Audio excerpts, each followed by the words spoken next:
You know, what's so exciting about this webinar, we call it a curious conversation.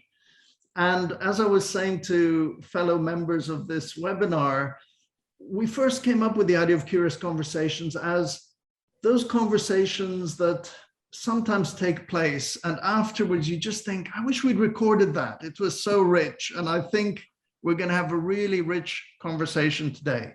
And actually, we're all in different places at the moment. Jim is in Kansas, Chris in Victoria, Australia, Rachel in England, and I'm actually in Spain. So we've got a kind of we're from all over as well. So delighted that we've got this chance to talk.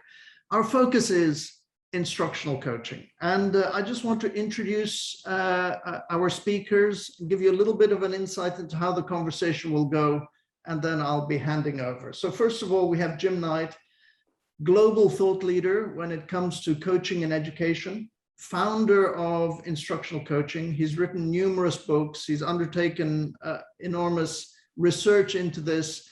And we're really delighted that Jim's here to talk to us about instructional coaching. And I'm going to be asking Jim to start us off with the conversation. We've also got Rachel Lofthouse here, also global thought leader when it comes to coaching and mentoring in education, has been doing enormous amounts of research, very keen on practice, the founder of Collective Ed, which brings educators interested in coaching, mentoring, and professional learning together.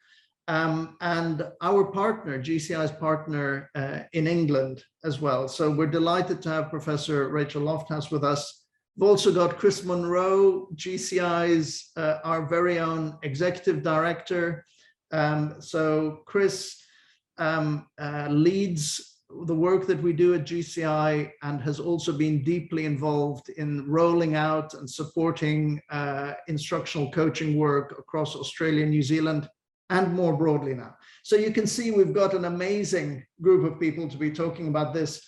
I'm Christian. I'm going to be facilitating the conversation, and my title is Global Director of Growth Coaching International. So this is the kind of thing that gets me excited because it's global. We've got people from all over the world listening to this live, so really delighted. So Jim, if I may, I'd like to hand over to you just to get us started. If you could describe to everybody who's listening and watching this, in a nutshell, what is instructional coaching?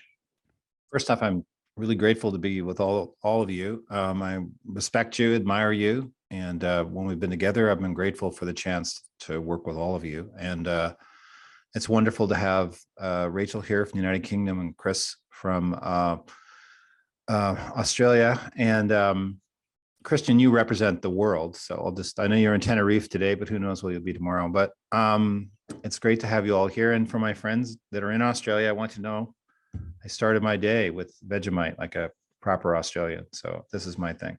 I've been thinking about this because you'd mentioned ahead of time, I'd asked the question and I thought, okay, well, so what is my sort of elevator pitch for instructional coaching? And I would say it shares, if you thought of a sort of a Venn diagram, it shares many characteristics of facilitative coaching, like growth coaching or maybe grow coaching, other forms of coaching, which is that it's about, like other forms of coaching, it's about people setting powerful goals they want to hit. It's an inside out change process, not an outside in. So it's not something we do to people. It's we help them unleash a goal they want to go after, and then we provide support to help them accomplish the goal. And, John Campbell was one of my coaches from growth coaching, and he helped me think through some of the things I wanted to do with my life in terms of my health and decisions I had to make. And he took the growth coaching model, but he never told me what to do. He never gave me advice, but he asked good questions to help me make a plan, help me, as he said, to get clarity and energy and an action plan of what I wanted to do. And so that all those things are things that are similar to, that are a part of instructional coaching. We would do exactly the same kind of things. Where it's different is that an instruction, and the thing is, sometimes that's exactly what an instructional coach would do. If the teacher already knows what they want to do, if they have a plan, I don't need to add value by giving them more ideas. They already know what they want to do. They have a plan. I'll just help them get organized and we'll make it happen. But sometimes a teacher will want to move forward and they want to access the body of literature on what effective instruction looks like. And so then the instructional coach is a bit like a sommelier in a fancy restaurant. They have a depth of knowledge about instruction, and they say, well, let me share some possibilities and you tell me which one you want to do. And maybe you don't want to do mine. Maybe there's something else. So the instructional coach doesn't take sides, but when it's helpful, they're curators of the knowledge of what effective instruction, what the literature on effective instruction says. And then that can vary from school to school or district to district, but over time, the instructional coach becomes an expert at effective instruction. And when appropriate, they share that, but not by giving advice, just by sharing options. They share it in a dialogical way. And as I said, they don't take sides. They're not trying to talk the person into it. They just say, let me share some options and see if any of these give you confidence or energy.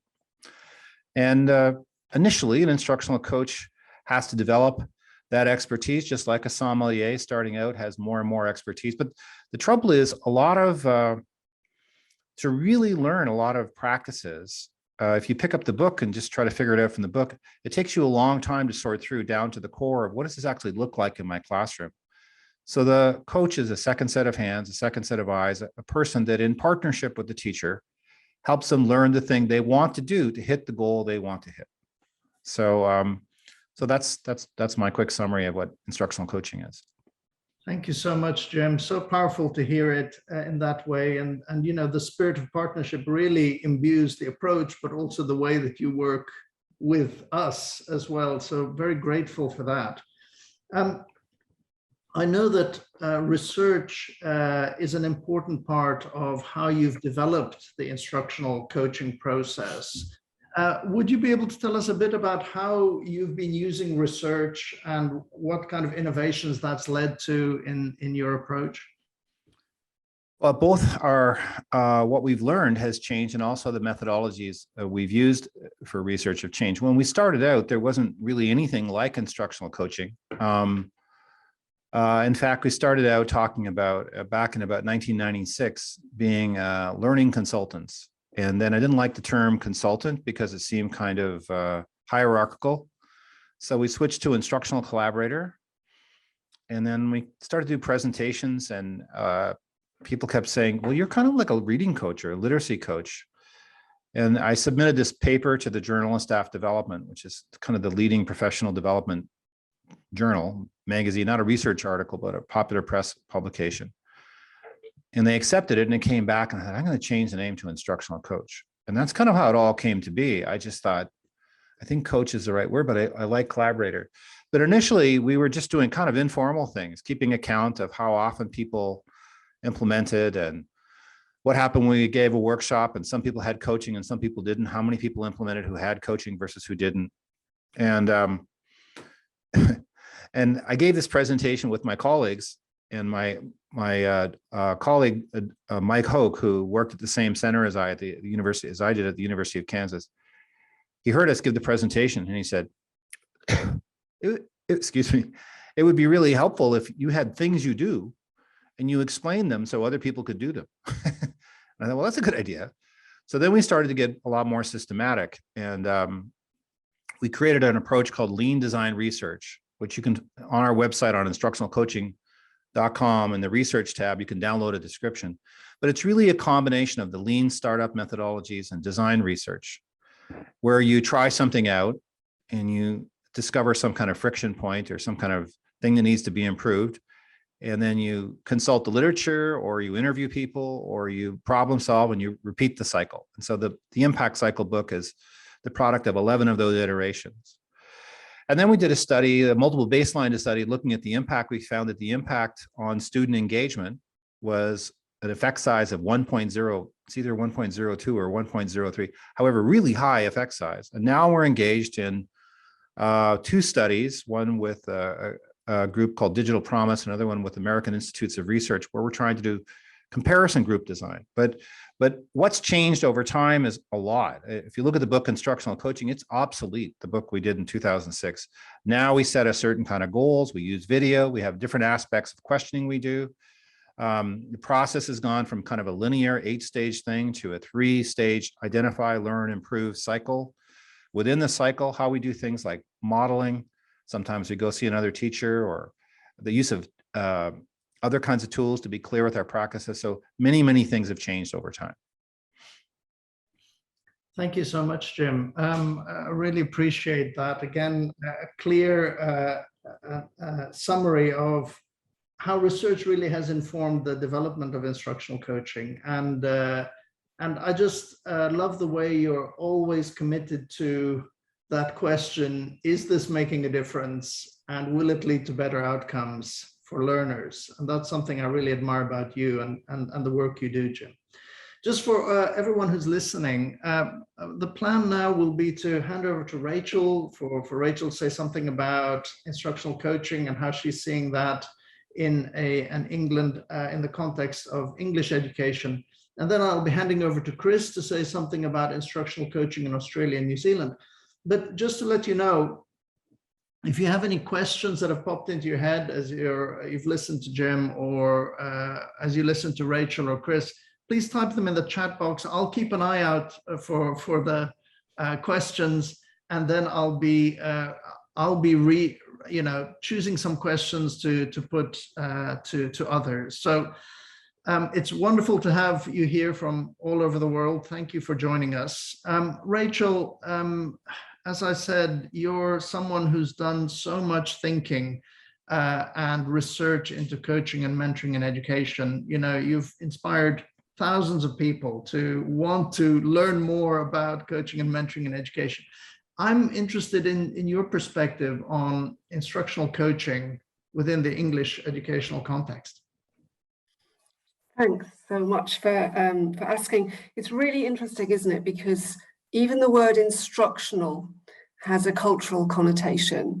And I think when we're talking about an English context, we just need to address what we mean by that word. And I'm going to address what we mean by that word by taking us back 20, 25, 30 years in English secondary schools and primary schools, and saying actually there has been a tradition of what we might now call instructional coaching across the education sector that's ebbed and flowed probably for 20 or 30 years, which in other ways we might just describe as teachers coaching teachers to enhance teaching and learning. Or we might, if we fancied adopting a more technical sounding word, we might talk about pedagogic coaching, because we're talking here about a practice of support and development focused around the work that teachers do in their classrooms, the decisions that they make, the way that they design and implement and adapt curriculum and pedagogy. And we're talking about the way that they do that in a nuanced fashion that isn't just to do with, if you like, adopting a new strategy or being trained in a new set of routines, but which has a degree of flexibility, adaptability, and, as I say, nuance that relates to their own setting and themselves as a teacher, the stage they're at. Jim talked about, the different approaches you would use with teachers at different stages of their professional development. So we need to just think about the word instructional, and we need to be acknowledge that actually we have a tradition of teacher coaching in England, and that's what we can be proud of, and there's research in that field, and we can draw on that. As I said, there's been peaks and troughs of activity. It's the sort of thing that's come and gone and then come again, often with a slightly different iteration. And that's typical of a lot of innovation in English schools. It tends to get attached to certain professional development initiatives. It gets attached to certain leadership approaches in schools. It gets attached to certain providers. But if we think about it, going back some time, if anybody here is from England and remembers the national strategies that were introduced in the 2000s, coaching was part of the repertoire of teacher development support that featured in the national strategies. And the reason that it was in the national strategies is because there was already a tradition of teacher coaching in the 1990s. And quite a lot of that tradition actually was associated with teachers developing pedagogies associated with teaching thinking skills and the more metacognitive pedagogies. Now, whether that was subject related, for example, in the case, the cognitive acceleration through science education projects, or whether it was more, not generic, but more widely spread across the curriculum, that was a very good hook in to teacher coaching, because as teachers began to develop a more metacognitive approach to teaching, they wanted the support. They wanted, as Jim said, they wanted people who could be that extra pair of ears and eyes in the classroom, who could help them think through the way that they were planning for learning, help them see what was coming out of those classrooms in terms of the teaching and learning outcomes, and could help them disentangle that and make sense of it and plan again and continue to build and develop their practice. And the coaches needed to have the confidence to talk about metacognition, but also the humility not to just wade in there and preach about how this needed to be done. So instructional coaching, pedagogic coaching, teachers coaching teachers for teaching is something which has been around for a very long time. I was part of a research project in the mid-2008, 2009, where we looked at teacher coaching, and we identified a lot of the sorts of principles that Jim would recognise in his models, probably nothing like as well developed as we now have in those models, but that sense of having an opportunity to think through, to look again, to make sense of the work that you did as a teacher. Those are the sorts of things that instructional coaches do. What I would also suggest is that those people who are interested might like to just explore where the Strategic School Improvement Fund projects used coaching. So these are the SIF projects.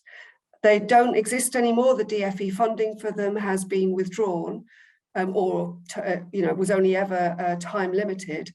But quite a lot of those strategic school improvement funded projects implemented coaching approaches, and that's in the last 2, 3 or 4 years. So again, there was some interesting practice both in primary and secondary schools around there. If we bring it right up to date, instructional coaching in England has currency again, and we are hearing the word instructional coaching as sort of common currency again. And I think the reason for that is because some of our early career teachers are being supported through their journey as early career teachers by providers of the early career framework and mentoring who have adopted instructional coaching as their approach. So without naming names, there are some very specific and very busy mentors at the moment using instructional coaching on a regular basis with early career teachers, and who will have had a degree of training to help them prepare for that work. So it's there, it's current, it's being used. I think we're hearing mixed reviews at the moment, and we haven't yet had it in place long enough to have done any substantive research. And the mixed reviews, I think, are pretty typical, because teachers and mentors are just human. We're all different. We all respond to things in different ways. The context in which it lands is going to be dependent on the type of school I'm in, the subject I'm trying to teach, the kids I'm trying to teach, etc., etc. But some of the mixed reviews, I think, relate to the degree to which the early career framework has quite a tight grip on the curriculum for training for early career teachers. And through that tight grip, the instructional coaching is implemented by mentors. So unlike the more facilitative, more growth coaching type influences that Jim referred to, where, if you like, the source of learning comes from the teacher, their interests, their desires, their goals. There are probably a number of situations now where coaching is being deployed in a way which is kind of held tight by this curriculum framework, so that the priorities and the goals are set by the training provider, obviously adapted to the individual teacher, but with only so much flex. And I think that's possibly what we're experiencing a bit too much in England. However, I think it's early days and there's loads and loads of room for growth and development, and it is good to know that people are actively pursuing this as a way of further supporting teachers, because it certainly has lots of credibility if we can get it right. Thank you so much, Rachel. Excellent analysis of the situation, very helpful for us. People do remember the national strategies. Jean Ramsey says, oh yes, those huge folders. I was also working in education at that time. I remember the huge folders as well. That's interesting. What kind of occurring to me as I'm listening is the focus both of you have mentioned about the respecting the professionalism of educators. And I know it's something that's dear to all of us. It really drives instructional coaching groups work. And I know it's something you're encouraging as well, Rachel. As I'm seeing some of the questions pop up, Chris, I'm wondering, is it okay if we take a little pause before going to you to address some of these questions? Definitely some good ones there. Yeah. Okay, so if I may allocate a few that I'd like to send some your way as well, Chris. Is that all right with you, Jim and Rachel, if we take some questions midway? I thought it might be helpful. So one of the things that Chris Moy says, is the name instructional coaching meaning instructing someone or coaching them on instruction or teaching? So Chris Monroe, that would be helpful if you could just address that question. Yeah, and you'll tell from the accent, I came from the Scottish education system, which is very different, but very similar in lots of ways to what you've just described in the English system there, Rachel. And when I came to Australia nearly 11 years ago now, the word instruction was in common usage here, instructional models and things, and it was alien to me. We didn't use that. It sounded very didactic, very directive in the Scottish education context. And now I'm completely comfortable because there's an understanding of it. And I'll draw on Jim's language here. I remember the first time I encountered you, Jim, your answer to questions like this was always, well, when we talk about instructional coaching, this is what we mean. And what I know from discussions with the four of us is that when we, I hope I'm right here, when we talk about instructional coaching, we don't mean giving instructions to people. That's not the way the term is used there. For me, it's the topic of the coaching or the focus of the coaching. It's on classroom practice, if you want a broader term. You could say pedagogy, you could say learning and teaching. Learning and teaching brings in the learning as well as the teaching bit, and I'll maybe say more about that later. The focus here is not just on teacher practice, it's actually on the outcome and actually more so on the outcome of the teacher practice. So the way we set goals in instructional coaching becomes very specific, but the word instruction does not imply giving instruction to another adult. It implies the focus of the coaching for me. I hope that is I'm seeing nods, so I'm assuming we are talking the same language. Yeah. Thank you, Chris. Very helpful. And Rachel, you referred to it as pedagogical. It's sort of coaching around pedagogy. There's another question here that maybe Rachel, you can address first, which is, how is instructional coaching different from mentoring? Oh gosh, that's a big question, worthy of an entire webinar. I think mentoring is a holistic practice. So you're thinking about somebody at a particular point in their career, perhaps a new entrant into the profession, perhaps a student teacher, they haven't even gained entrance fully into the profession yet, perhaps somebody who's moving into a new leadership position. And you're thinking about the challenges and the demands of that role in that context for that person, but the mentoring is framed around that whole set of challenges, what somebody will need to gain confidence and competence in to be successful in that role. And typically, a mentor is somebody who has recent and relevant experience in a similar role, not necessarily exactly the same job, maybe not the predecessor, somebody who's moved up into a new post, but somebody who's got a real familiarity with that job and that context, who has is able to support the individual as they move into that context and that role. And I think instructional coaching, in the way that Chris and Jim have described it, may well have a part to play in mentoring if that new role requires somebody to develop enhanced pedagogic practice, you know, to really become an expert in their classroom, to become an expert in the field. And it might be that instructional coaching is one of the approaches that a mentor learns to use and hopefully uses well to support the development of that professional in that new role. But I think mentoring has a slightly broader remit than instructional coaching, and therefore necessarily instructional coaching creates the opportunity for some greater depth. And I think they complement each other really well.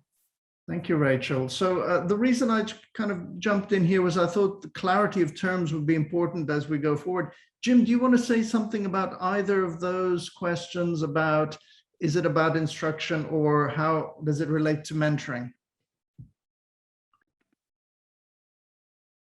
Very quickly, I agree with everything I've heard, and I'm actually grateful for the comments. I'm furiously taking notes to what I'm hearing.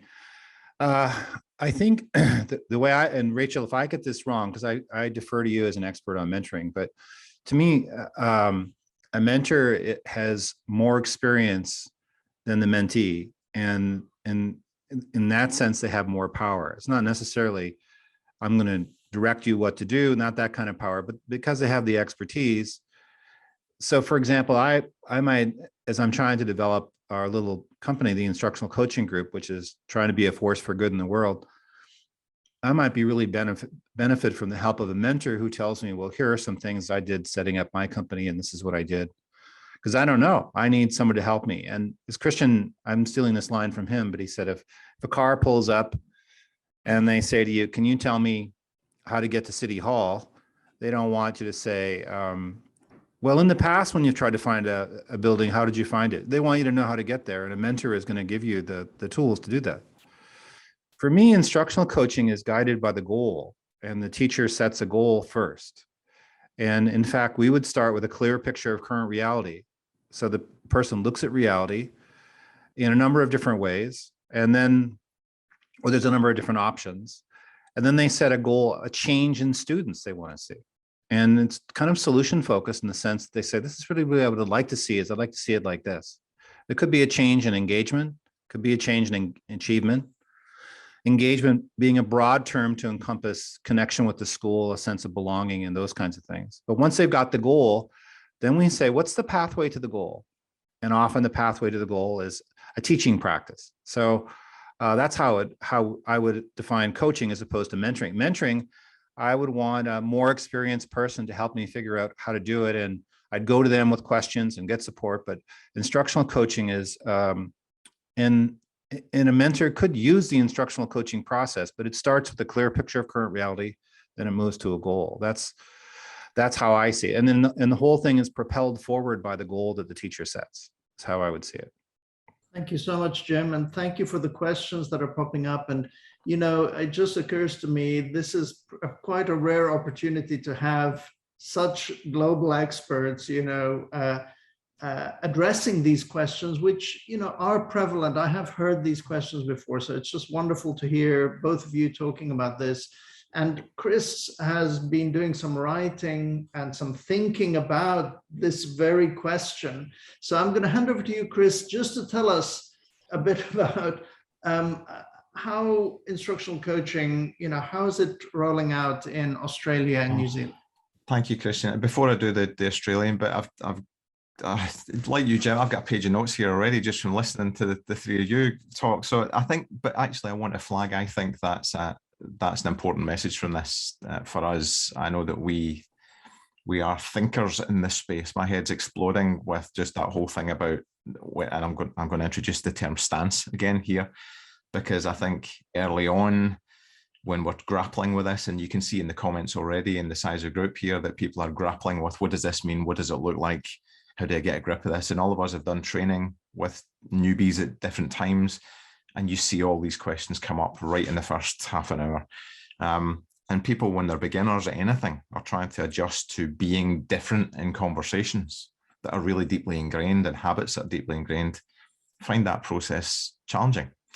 And they latch on to labels, and they latch on to definitions, and they latch on to very rules-driven behavior. So people are grappling for, what are the rules if I'm a mentor? What are the rules or terms of engagement if I'm a coach? And then there's this instructional coach, and that looks just like a mentor to me, or that looks like, or equally, people will come on our courses and say, I'm a mentor, but what I'm doing looks more like what you just call coaching, or vice versa.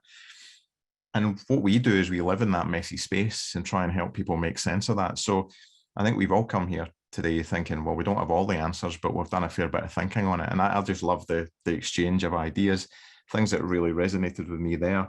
I think just one last thing about that difference. I've had a lot of people, when I've been running the instructional coaching training, say to me, that looks awfully like what a mentor does. And I agree, a very good mentor may look very like an effective instructional coach. And actually, I think a very good mentor is being facilitative a lot of the time as well. It's not one or the other. And that's why I keep coming back to that continuum where I keep doing this. You know, it's shifting stance depending on what the person needs. Now, I'm not saying, and I'm not advocating for getting rid of the titles. We need that clarity. And I think we alluded to that at the start.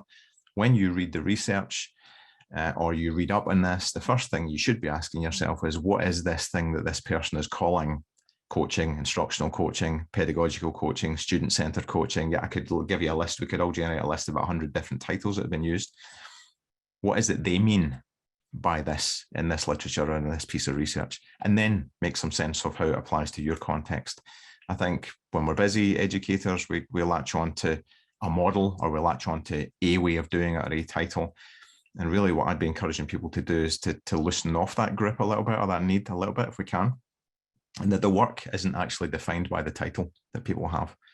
And last thing I'll say about that, just in principle, Rachel, what you said there about all the different initiatives in England, which I had heard of across the border, but we had our own set of very equivalent things that came and went. And any of the Scottish educators here will know about profiling and the 5 to 14 curriculum and various other bits of documents all over the place. Curriculum for Excellence, I probably shouldn't mention. But there was a thing. And often the coaching or the mentoring or whatever the support was, and I didn't see a lot of coaching in Scotland 10 years ago. It was not on the education landscape language, really. There was a thing that you were coaching on, I think is what I heard and what you said there, Rachel, that often the starting point was this, the what of coaching, rather than the how of coaching or the why of coaching. And what I'm seeing now as it's maturing, and I think it's maturing globally, and the understanding is maturing globally, is much more of a focus on, this is a way of helping all educators get better at doing what they do. It's not what it's been taken and used, and I mean used, by the powers that be sometimes, and the same in Australia.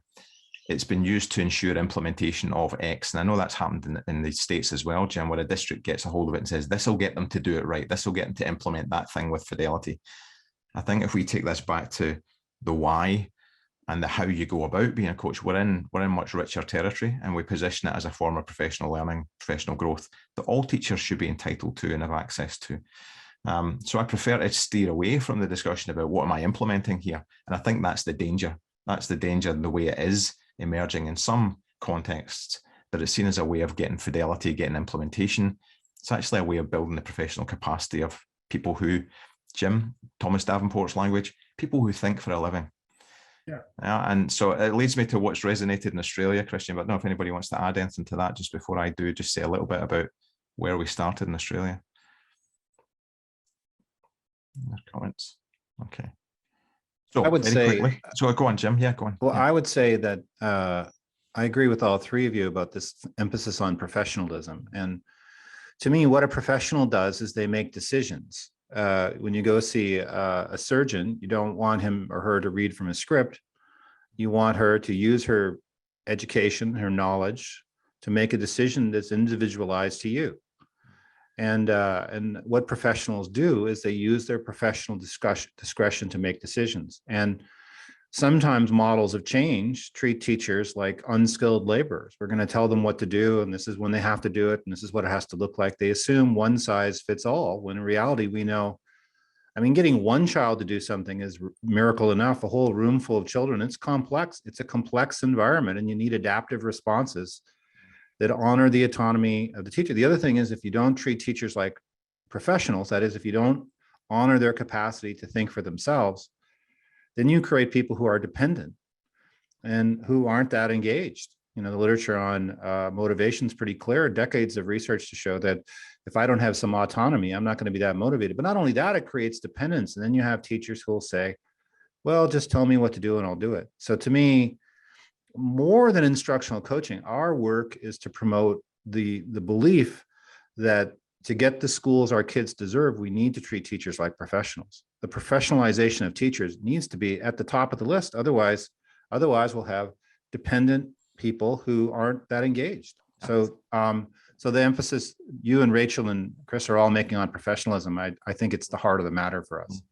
I think that is the heart of the matter. These should, I've said that many times, these should be professionalizing conversations. And if we're not careful, in the wrong hands, they can be deprofessionalizing conversations. And it breaks our heart when we see that happen. But that's what happens. That's what happens when the focus is on a process rather than the underpinning values and principles and beliefs. And so that leads me nicely, Christian, in a very brief bit about Australia, just where it's gone, if that's okay. So a very quick whistle-stop tour. Clearly, I've been here nearly 11 years now, and I'll start with a tiny little story about where I met Jim first at the Hawker-Brownlow conference at Caulfield Racecourse in Melbourne. And I think what was 2011, maybe the end of 2011, start 2012. And I've said this to Jim many times, you got me at the title.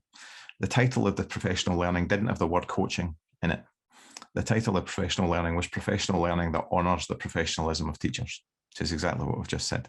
And it was all about the partnership principles. It was 2 days of that underpinning why and how of being an effective instructional coach. And at that time, I was doing training and growth coaching as well with Growth Coaching International. And my whole career to date has been that melding of those different kind of approaches, different and very similar. And I think what I saw then when I came into schools and government schools in Australia, I came from teacher education in Aberdeen to here back into the school. There were coaches everywhere. The department had fun, in Victoria in particular, had funded lots of coaches. We had literacy coaches, numeracy coaches, e-learning coaches. We had leading teachers. I was a leading teacher for professional learning. There was a leading teacher for differentiation. There was a leading teacher for curriculum. There were these middle leadership positions all over the place. And as far as I could tell, not many of them had any training in how to be a coach and what it actually meant. And I see that repeating itself the world over now. They've been given the badge. This seemed like a logical thing to do. I think, Jim, you had been over here at one point at that time, and you had been taken on by the department and put out and so on and round. And I could see then that those posts were kind of mandated to fix teachers. There was an underlying tone of that. This is going to fix teachers now. This will get them to implement things and do things properly. And actually, it died a death. It faded away, cutbacks. It wasn't sustainable. They all went back to school, out their secondments. And I think you mentioned it earlier, Rachel, there's now been a second coming of instructional coaching in Australia. And I think it's because the powers that be and actually the practitioners in the classroom have actually got a grip of the need for some kind of training. And that's not us touting our business. We all do training, but that need to really understand it and to understand how you show up in conversations is probably fundamental to this. And I've said many times that realization that expertise is necessary, but it's not sufficient to be an effective instructional coach.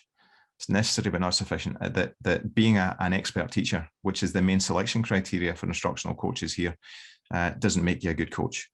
Once you get to grips with the process and the way of being and how and when to deploy that strategic knowledge you bring and how your voice plays in that conversation, then you're firing. Then we see it take off. So what we're seeing now is coaching and instructional coaching in particular really flourishing in Australia now. There are coaching positions with any number of names popping up all over the place. We've had mentors of teaching, leaders of pedagogy. We've got LOPs and MOPs and learning specialists, and you name it, there's different titles everywhere. I do wish they'd all just call themselves instructional coaches. It'd be a lot easier because that's really what they're describing. But that focus on instruction, that focus on classroom practice has become really clear.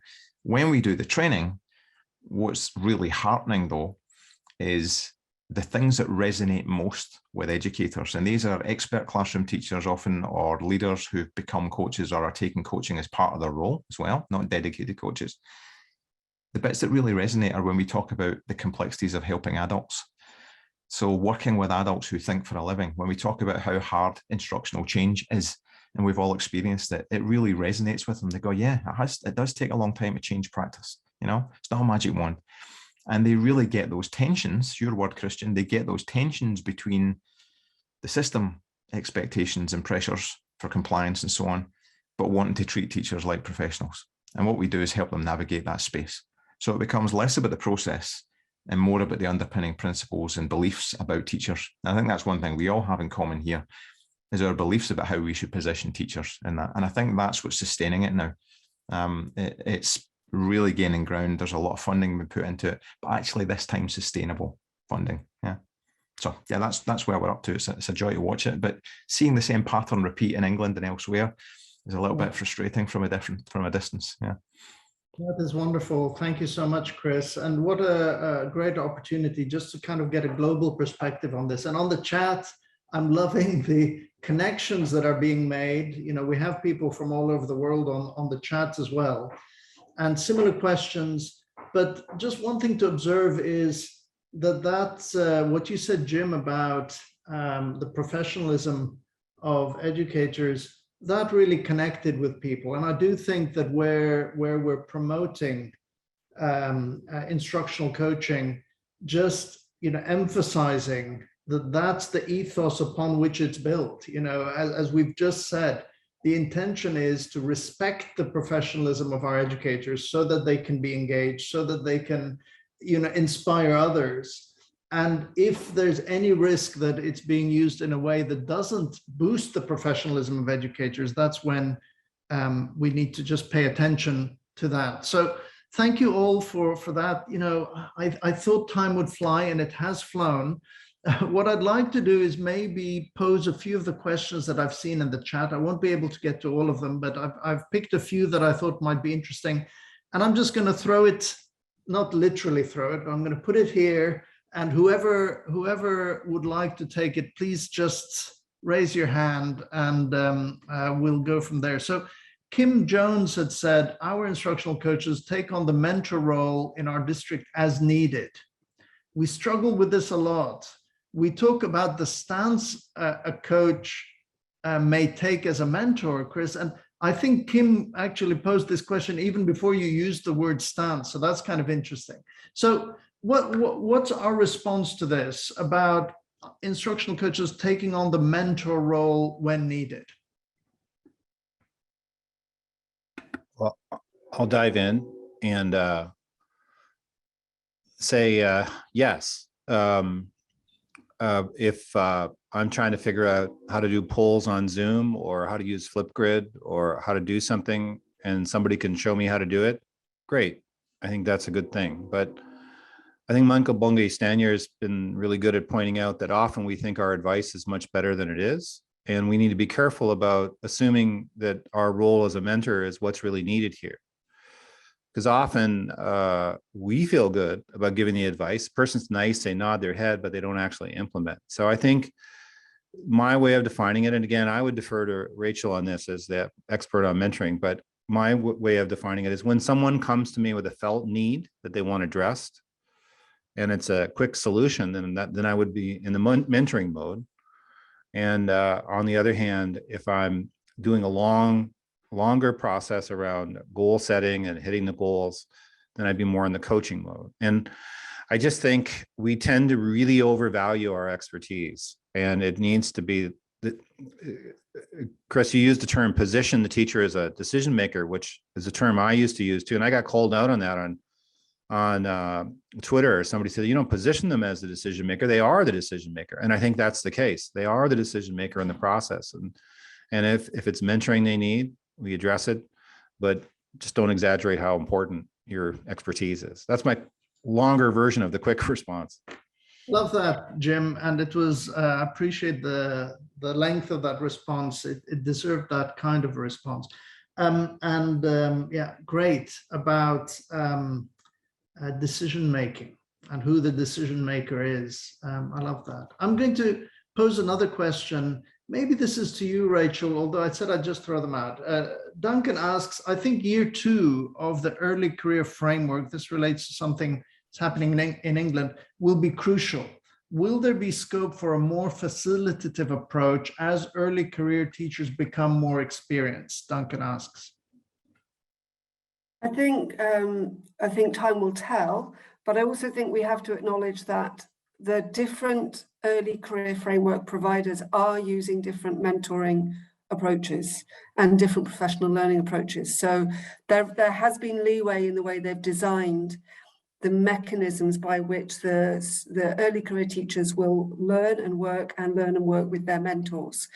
So it's not going to be as straightforward as saying, well, in all cases by year 2, this will happen, this will change, because actually the experiences that our early career teachers are happening are fairly dependent on which provider they're with. But I think you're right. And I guess one of the problems here is that if in year 1 of the early career teachers' working life, they've actually experienced an approach which has made them less decision making in their stance, more dependent on their mentor or their coach, providing them with the next steps, the next goal, telling them what they should try and do or read and do next, then the chances are by year 2, any gumption that they had to be, have agency of their own might have been knocked out of them somewhat, particularly at the moment. I mean, schools and teachers in schools are exhausting and exhausted because of the complications of the pandemic. So I think time will tell, but let's hope that it does become an opportunity for growth as opposed to, if you like, a funneling down into a less agentic and a less professional profession. Thank you, Rachel. Lovely wish, Chris. Just to add a tiny bit to, I love that word gumption, Rachel. I think I was, as we were talking there, I was in the comment there as well. Will it change in year 2 with the early career framework? What would you want to see that would tell you was my question? I was thinking of coaching questions. What would that look like? How would you know that they were ready? And actually, there's an assumption in that question that all early career teachers need the same thing. And they definitely don't, do they? Then even student teachers don't need the same thing. And I was thinking, what do you want out of the system? And that phrase gumption is a really good one. Yeah, what would gumption look like in our teachers? Well, I'm going to admit that I've pinched that from one of my postgraduate certificate students who brought it into the discussion last night in our session, and it was the first time I'd heard the word gumption for quite a long time, and we alighted on it and thought about it. So I've just stolen it from her. But that sense of agency you mentioned is the more technical term, I suppose. But yeah, there's something in that. That's what we want to witness. What would that look like? Yeah. Thanks, Christian. We see more teachers with gumption. I like that. And, it does give me an opportunity just on behalf of all of us here to appreciate all the educators who are either watching this live or will be watching it, because just to build on what Rachel says, we just acknowledge what a challenging time it's been for everybody in the educational setting. So thank you from all of us and genuinely, the work that educators are doing is the thing that inspires all of us to do what it is we're doing. So genuine thanks on that point. Jim, I'm conscious of time and I'm going to make sure we wrap up within the hour. So we've got another 9 minutes. So I'm going to give you a double question, Jim, if that's okay. So one is, it's double question. There's a question from Michelle saying, would or should an instructional coaching framework could it be used to support growth outside of teaching and learning? For example, to support project management or developing leadership skills? That's part one. Part two, is instructional coaching always one-on-one, or can it occur in larger teams? Yes, I think the mechanism of instructional coaching can be used outside of education. I did a study with Atul Gawande's team at Harvard, where we had Harvard surgeons using the impact cycle, and Some research papers came out of that, and it all stemmed from Gwandi's article in 2011 for the New Yorker called Personal Best, I think. So yeah, I think the cycle can work with professionals. Then what was the second question? I'm sorry. The second question is it always happening one-to-one? Well, usually. I think what's critical is I distinguish between push coaching and pull coaching. And push coaching is trying to get the person to do something. You really need to run the marathon. I'm going to get out there and make sure you do the training. You got to do the marathon. And pull coaching is, I really want to run the marathon, and so I'm totally motivated to do it. And so pull coaching is pulled forward by the goal the teacher sets. So if you have a team of people who have a similar goal, and they're all emotionally committed to the goal, they all want to hit the goal, then I think it works. But if you bring together a group of people where sometimes there's people there who are just there because they have to be there and they're not that committed to the goal, without that commitment to the goal, it's not really going to work. And I genuinely agree with you, Christian, in your definition of coaching as a one-to-one conversation. Bringing a team together to accomplish something, you can use the impact cycle, but the critical thing is the goal. Without a shared, deep emotional commitment to the goal, it's going to end up looking too much like other stuff you've done where you just had to put in the time. I wanted to really just say really quickly, there was a question about it's too expensive. On the website, instructionalcoaching.com, there's a resources section, like training is expensive. In the resources section, first off, there's a library. There are over 300 free resources you can download. There are thousands, though, that Rachel's brought together with her group. And then at the bottom of that tab for resources, there are many free webinars people can watch. So there are lots of free things people can access to learn more about this. Thank you, Jim, and thank you. So 3 questions. I squeezed in 3. Yeah, and thank you for your generosity with the materials. There's a lot of materials on the Instructional Coaching website. I've had to be, make decisions about which questions to pose. So I'm sorry, I'm not going to be able to address all of them, but I think this is the one that might have the biggest impact for our listeners, people who are watching it, which is this: thinking about the successes you have had with instructional coaches. What might be the most important preconditions that support the success of instructional coaches? And I'd like to pass that maybe first to Chris and then to Jim. I was hoping you weren't coming to me first on that one. Preconditions. I think one of them is actually willing customers. And the second one is, very briefly, is actually endorsement and understanding from the school leader and leadership team. You and I, Christian, have done a bit of work in coaching cultures, and one of the predeterminants we reckon is, or that has to come up at some stage for it to stick, is public endorsement and a sound understanding from the leadership and the champions of it. They might not be doing the coaching, but they have to be there championing it and positioning it in the school professional learning architecture properly.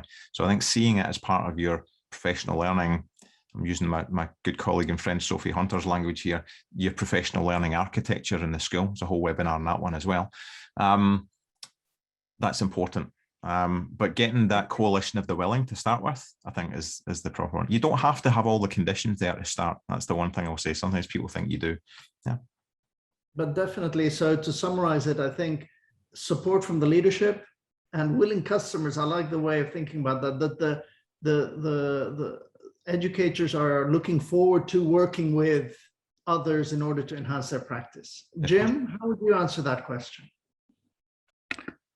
I like Chris's responses. I would say precondition is probably trust. It's pretty hard to move forward if you don't trust the person who's coaching you. And so I think trust would be a critical one. I'm sure Rachel and Chris would agree. And I would add, it has to, in the mind of the willing participant, to use Chris's term, they have to believe it's worth it. And they have to see that they can do it. And Patterson and his colleagues in the book Influencer, they say that the motivator is, if I really think it's worth it, and I really believe I can do it, I'm in. And so I think when you have a compelling goal that you think you can accomplish, and you're working with someone you trust, then the conditions are in place. But I agree with everything Chris said too. Thank you so much, everyone. I think I'm going to need to bring our conversation to a close. I have a strong suspicion we could have carried on for another couple of hours, and I'm loving it. And I'm loving the fact that there's so many amazing questions coming in. I'm loving the fact that, you know, a lot of this isn't scripted. We did know what we were going to talk about, but I hope it's been a useful conversation for those who are either listening live or will be listening. I just wanted to alert, I don't know if Chris, you'd be able to just flash up some slides in a moment, but I just wanted to say that Rachel Lofthouse and Collective Ed are our partners in England. GCI works very closely. We're in partnership with Instructional Coaching Group as well.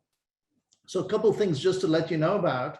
One is Jim Knight and Rachel and Chris will all be featuring at the Growth Coaching International Conference. We've got a conference coming up on the 1st and 2nd of March, 2022. It's going to be a virtual conference. I hope it's going to be the biggest yet. So we've got that coming up. You'll have a chance to hear more from Jim and Rachel and Chris at that one. I'm also really excited on a personal level, probably more than anything, Jim, that we're talking to Jim about getting him to come out to the UK. That's going to be a partnership between ourselves, GCI, ICG, Instructional Coaching Group, and Collective Ed at Leeds Beckett University. So just to let you know, we're hoping April or May 2022, Jim will be in England, where you'll have a chance to hear him talk about instructional coaching. And finally, you know, about that thing, training is expensive. Please have a look at these, all of our websites. All of our websites actually provide, I think, high quality, free resources, podcasts, videos, publications. There's a lot of stuff out there. So the last thing I would like to do is thank each of our speakers. So thank you, Jim, first of all, not only for what you provided today and your generosity, but for everything you've done to develop instructional coaching and to inspire tens of thousands of people to want to do this. So thank you so much, Jim. Rachel, also, you've done such amazing work to build the credibility of coaching and mentoring, not only in the UK, but globally. You've got global reach as well. Very grateful to you, and thank you for giving us your time. Same to you, Chris. You're really inspiring. You're out there really making sure that people get the best out of instructional coaching. I'm very grateful to you. I'm grateful to all of you, to call you professional colleagues and friends. And thank you so much for everyone who's joined us today, and to everyone who's watching the recording. Thank you so much, everyone. Thank you, Christian. Thank you. Thanks, Rachel. Thanks, Jim. Thanks for corralling our thoughts, Christian. Thank you. All right. Thank you, everyone. Take care, everyone. Bye, everyone. Thank you. It's great to see you all. Thanks. Thank you all very much.